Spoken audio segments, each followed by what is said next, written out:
11 मार्च की सुबह एक आम ऑफिस डे, लेकिन जैसे ही कर्मचारियों ने अपने लैपटॉप खोले सब कुछ अचानक बदल सा गया। ना फाइलें, ना डेटा और ना ही सिस्टम। 80 से ज्यादा कंप्यूटर पूरी तरह साफ हो गए और सिर्फ ऑफिस ही नहीं, जिन लोगों ने अपने फोन सिस्टम से लिंक किए थे उनके मोबाइल भी रातों रात रीसेट हो गए। यानी डिजिटल दुनिया से पूरी तरह पहचान मिटा दी गई। स्क्रीन पर सिर्फ एक नाम था, हंडाला।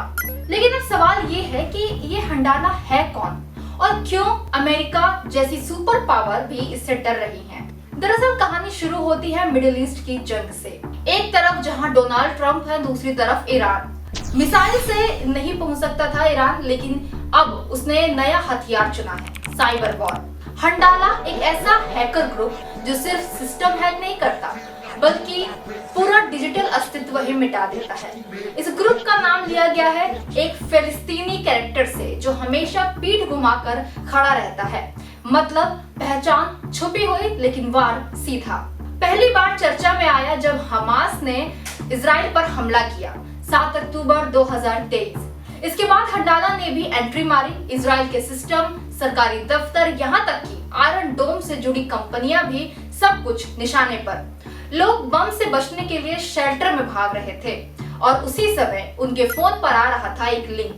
इमरजेंसी समझकर लोगों ने क्लिक किया और उनका पूरा डेटा हैकर्स के पास चला गया। सिर्फ हैकिंग नहीं थी ये साइकोलॉजिकल वार था। रिपोर्ट्स के मुताबिक इजराइल के बड़े नेताओं की निजी तस्वीरें तक लीक कर दी गई, जिसमें बेनी जेंट्स का नाम भी शामिल था। अब सवाल ये है कि ये सब करता कौन है। सीधे तौर पर उंगली उठती है ईरान मिनिस्ट्री ऑफ इंटेलिजेंस पर। इनका तरीका क्या है ये जान लेते हैं। पहले चुपचाप सिस्टम में घुसना, डेटा इकट्ठा करना, पासवर्ड चुराना और फिर हंडाला को सौंप देना। और हंडाला क्या करता है? पूरा सिस्टम ये मिटा देता है। लेकिन इस बार उन्होंने गेम बदल दिया। अब कोई वायरस नहीं, कोई मेलवेयर नहीं, सीधे ग्लोबल एडमिन अकाउंट पर कब्जा।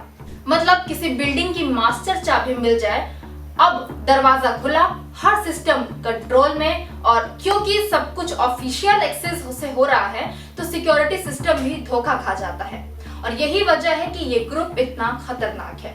सिर्फ डेटा चोरी नहीं बल्कि हंडाला डेटा लीक भी करता है, दबाव बनाता है और डर फैलाता है। यानी डिजिटल हमला प्लस मानसिक हमला। 2022 से इसकी मूवमेंट ट्रैक हो रही है। माइक्रोसॉफ्ट ने भी इसे कई साइबर हमलों से जोड़ा है।